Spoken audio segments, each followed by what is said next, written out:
ఏపీలో కొత్తగా 2,50,000 job opportunities వస్తున్నాయి తెలుసా నీకు? అదేలా? అదే ఏపీలో రిలయన్స్ 65,000 crores MOU సైన్ చేసింది కదా, దీనివల్ల మంచి హ్యూజ్ ఇన్వెస్ట్మెంట్ వచ్చినట్టే కదా. అచ్చా రిలయన్సా?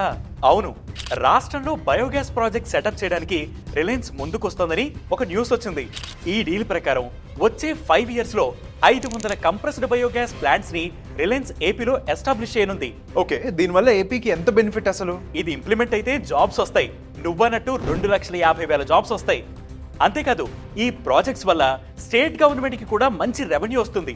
State goods and service tax collection, electricity duty and taxes on employment ద్వారా గవర్నమెంట్ కి 57,650 కోట్ల రెవెన్యూ. ఇక ఇప్పటికే టీసీఎస్ కూడా విశాఖపట్నంలో ఐటీ ఫెసిలిటీ సెటప్ చేసేందుకు ముందుకొచ్చింది. దీనివల్ల 10,000 మందికి జాబ్స్ రావచ్చు. సో ఏపీకి ఫ్యూచర్ లో ఇంకా ఇన్వెస్ట్మెంట్స్ వస్తాయని చెప్పి అనుకోవచ్చా మనమైతే? ప్రస్తుతం గవర్నమెంట్ స్టేట్ లో ఇన్వెస్ట్మెంట్స్ ని పెంచాలనే గోల్ తో ఒక 6 కొత్త ఇండస్ట్రియల్ పాలసీస్ ని తీసుకొచ్చింది. వచ్చే 5 ఏళ్లలో 30 లక్షల నుంచి 40 లక్షల కోట్ల వరకు ఇన్వెస్ట్మెంట్స్ తేవాలనేది గవర్నమెంట్ ప్లాన్. దీంతో 20 లక్షల జాబ్స్ క్రియేట్ చేయాలని భావిస్తోంది. ఇంతకీ ఏంటి కొత్త పాలసీస్ అసలు? ఏపీ ఇండస్ట్రియల్ డెవలప్మెంట్ పాలసీ 4.0 కింద స్టేట్ గవర్నమెంట్ ఎక్కువ జాబ్స్ ఇచ్చిన కంపెనీస్ కి ఇన్సెంటివ్స్ ఇచ్చేందుకు రెడీగా ఉంది. ఫస్ట్ 200 ఇన్వెస్టర్స్ కి 62% ఇన్సెంటివ్స్ ఇవ్వడానికి రెడీగా ఉంది. 83,000 కోట్ల విలువైన ఫారెన్ డైరెక్ట్ ఇన్వెస్ట్మెంట్స్ తేవడానికి ట్రై చేస్తోంది. ఓకే, ఫుడ్ ప్రాసెసింగ్ తో పాటు ఇంకేమైనా కొత్త పాలసీస్ కూడా ఇంప్లిమెంట్ అవుతున్నాయా?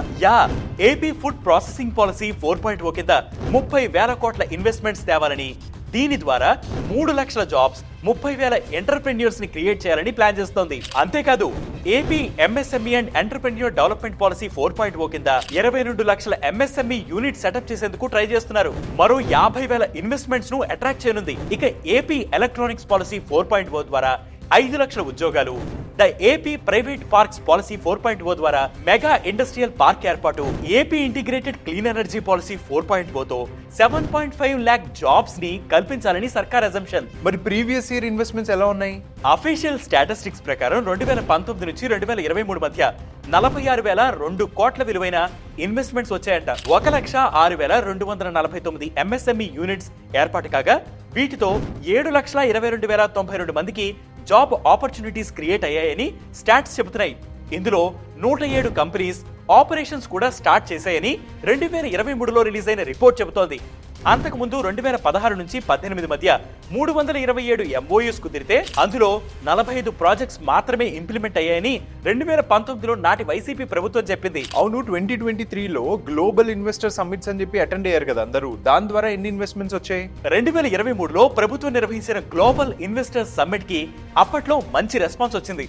మొత్తంగా 13 లక్షల కోట్ల విలువైన 340 ఇన్వెస్ట్మెంట్స్ ప్రపోజల్స్ వచ్చాయి. NTPC, JSW group, ABC limited, Adani green energy, Jindal steel, Reliance వంటి బడా సంస్థలు కూడా ఈ లిస్ట్ లో ఉన్నాయి. సో ఏపీ బేసికల్ స్లో అయింది అని చెప్పి అందరూ అనుకున్నారు, కానీ ఇప్పుడు గ్రాడ్యువల్ గా పికప్ అవుతున్నట్లే కదా. అయితే కరెంట్లీ గవర్నమెంట్ తెచ్చిన ఇండస్ట్రియల్ పాలసీ, లాస్ట్ ఇయర్ జరిగిన గ్లోబల్ ఇన్వెస్టర్ సమ్మిట్ వంటి ఈవెంట్స్ చూస్తే రాష్ట్రం పికప్ అయ్యే ఛాన్సెస్ ఎక్కువ ఉన్నట్లే కనిపిస్తోంది.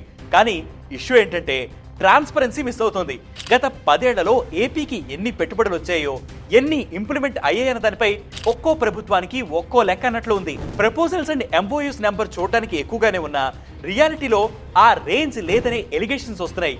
ఈ కాంటెక్స్ట్ లో అసలు ఇప్పటి వరకు వచ్చిన ఇన్వెస్ట్మెంట్స్ ఏంటి, ఎంత ప్రోగ్రెస్ సాధించామన్న దానిపై ఒక వైట్ పేపర్ రిలీజ్ చేయాలని అండ్ దాన్ని బట్టి ఫ్యూచర్ కు ప్లానింగ్ చేసుకోవాలని అంటున్నారు.